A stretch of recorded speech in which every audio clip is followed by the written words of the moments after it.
This is Road Tripping in America, a podcast about life on the road. I'm Lisa. We're exploring the U.S. in a pickup truck with a camper.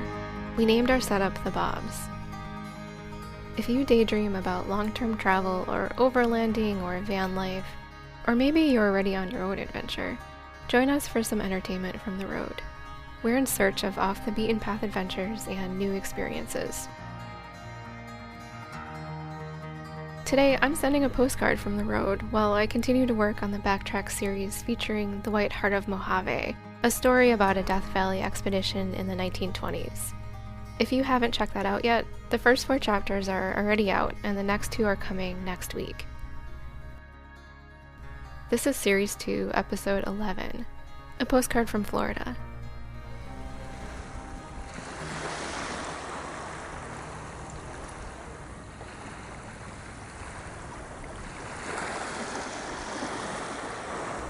If I had spent even 5 minutes researching or had even one conversation with a friend in advance, I would have learned that January and February are peak season in southern Florida and the Keys, and that the kind of long, relaxing beach stay I had envisioned was far beyond the reach of our monthly budget.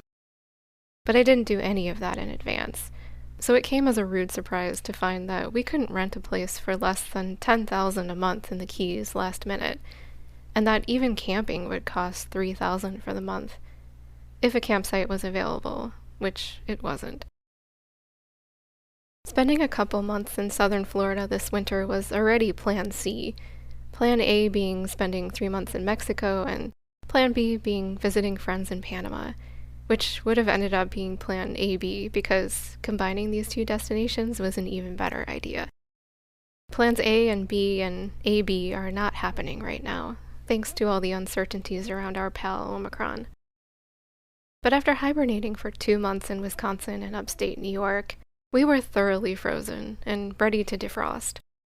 We hadn't slept in Bob the camper for 2 months because we were in other people's spaces for 2 months.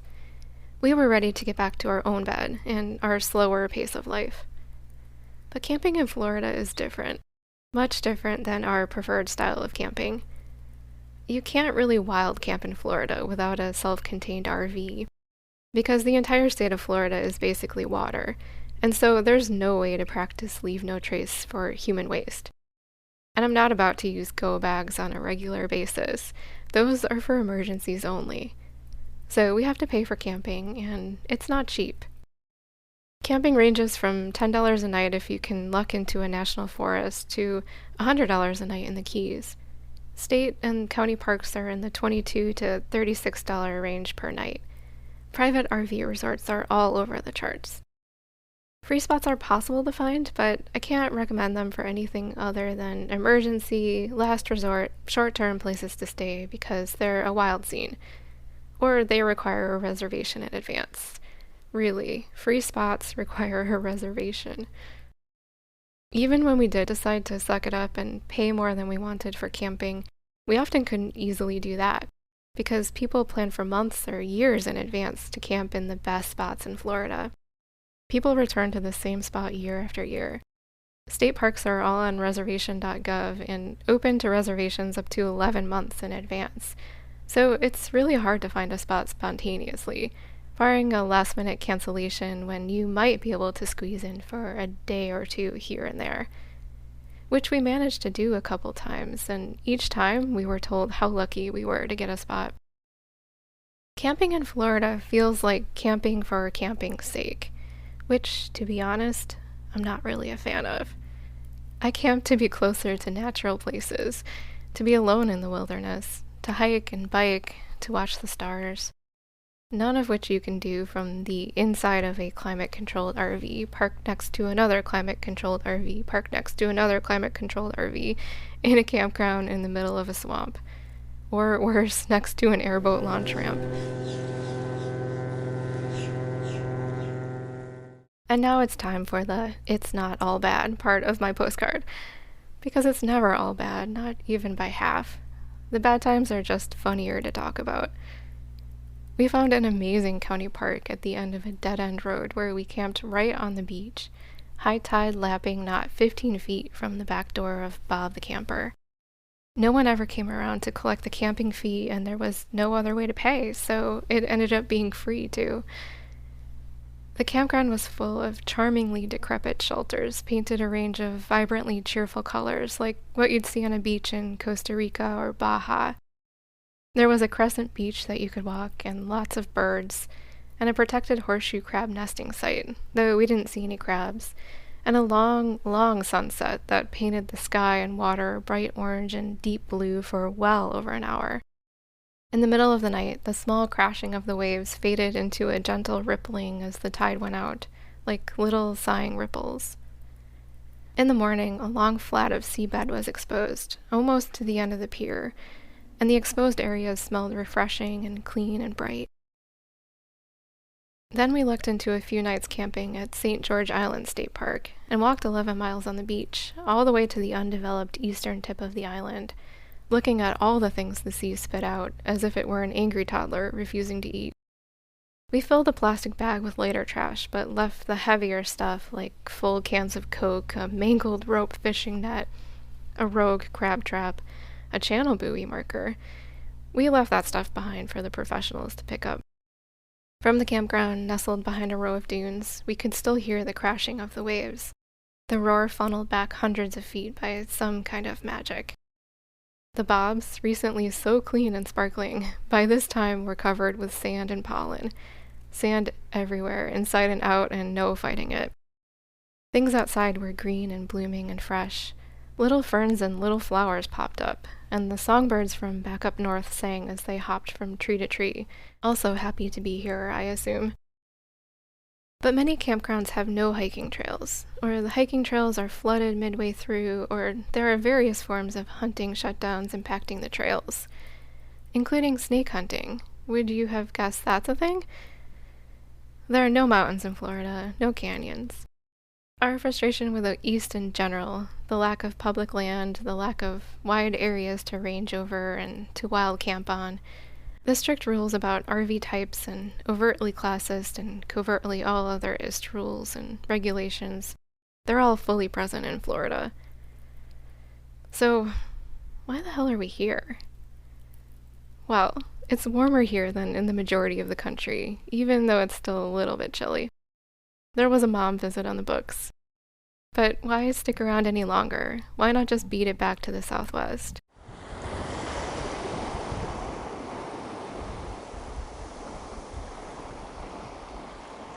Because of just one thing: the beach.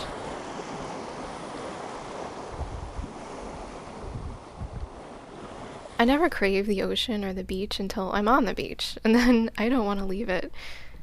The last time I was in Florida for a work project, I drove an hour out of my way to spend 15 minutes on the beach and almost missed my flight home. When I'm on the beach, I feel like I'm in the only right place, just like I feel when I'm in a canyon or on a mountain. You need to be very attuned to nature on the beach, to watch for tides, interesting animals, and shells. Looking at shells on the beach is an exercise in beauty, in being here now. It's my form of meditation.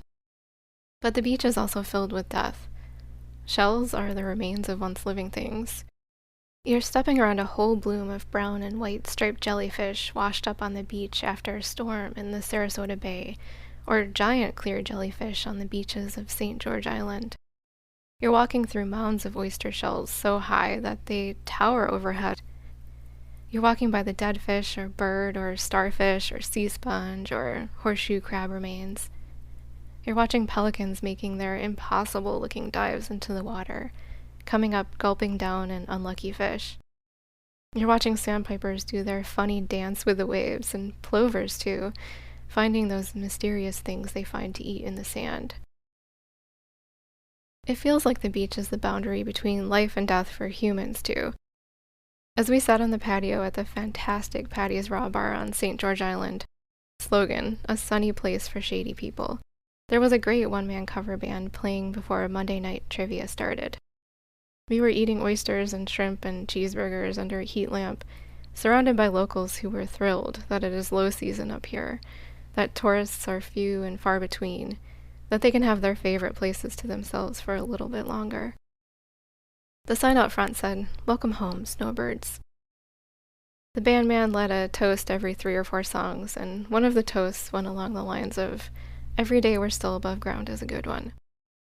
Paul remarked that that kind of dry marvel at still being alive is a common refrain here in Florida.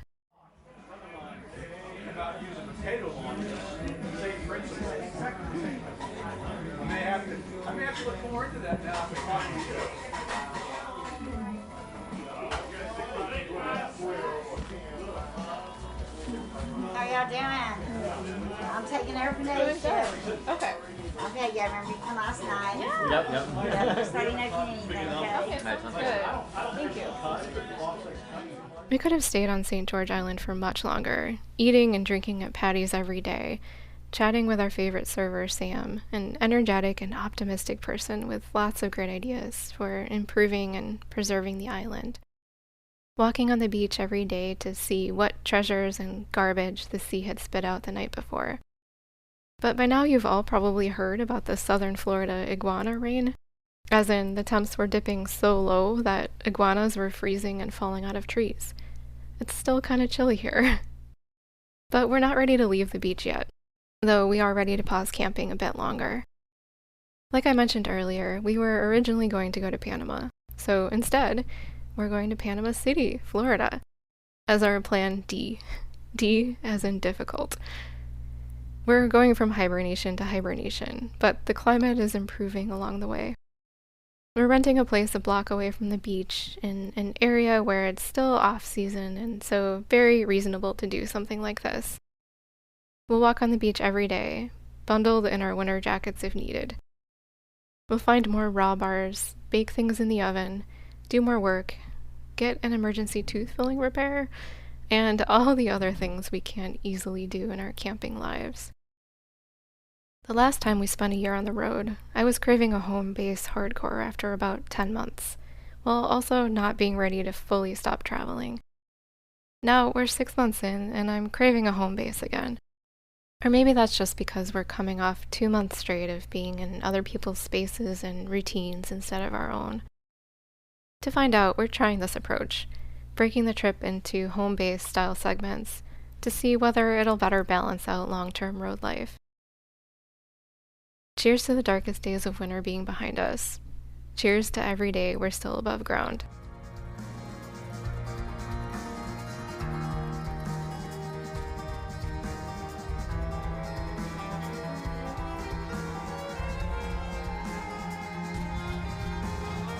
We'll be back next week with the next 2 chapters of Backtracks, The White Heart of Mojave.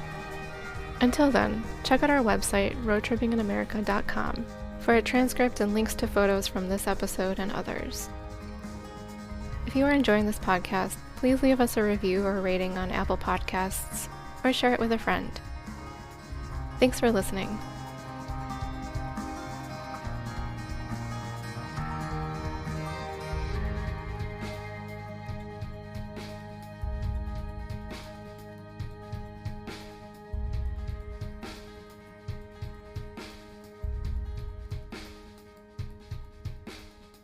Okay, in lieu of a blooper, I'm going to describe the new worst smell I've ever experienced in my life, which was the bathhouse at that otherwise lovely beachfront county campground I mentioned earlier. It was one of those smells that you could smell even while holding your breath. A smell that leaks in around the edges of your nose. Maybe it leaks in through your ears? Or is absorbed through your skin? It was a smell that made your eyes and nose run. Not just water, but run like a faucet. A smell that made your throat and lungs burn for a good 15 minutes afterwards. The bathhouse smelled like an entire room filled with rotten eggs. Rotten eggs for years and years with no relief. Like sulfur gas. Like the deep swamp murk that bubbles up after you step in putrid mud. Picture the little bubbles, too. Everywhere around the park there were big signs saying, "Don't drink the water. Do not drink the water. The smell is the water." The water is so utterly foul that it has permanently dyed the bowls of the toilets with dark indigo and brown streaks. The toilet bowl is filled with murky black water, the color of every color of Easter egg dye blended together. There's no flushing it down. That's just the water. There's a black swirl down the sink that traces the path the water follows as you begrudgingly use it to wash your hands. You couldn't pay me $1 million to shower in that shower. The smell is so bad that you can only respect the smell. So that's what I'll leave you with today instead of a blooper. Respect the smell.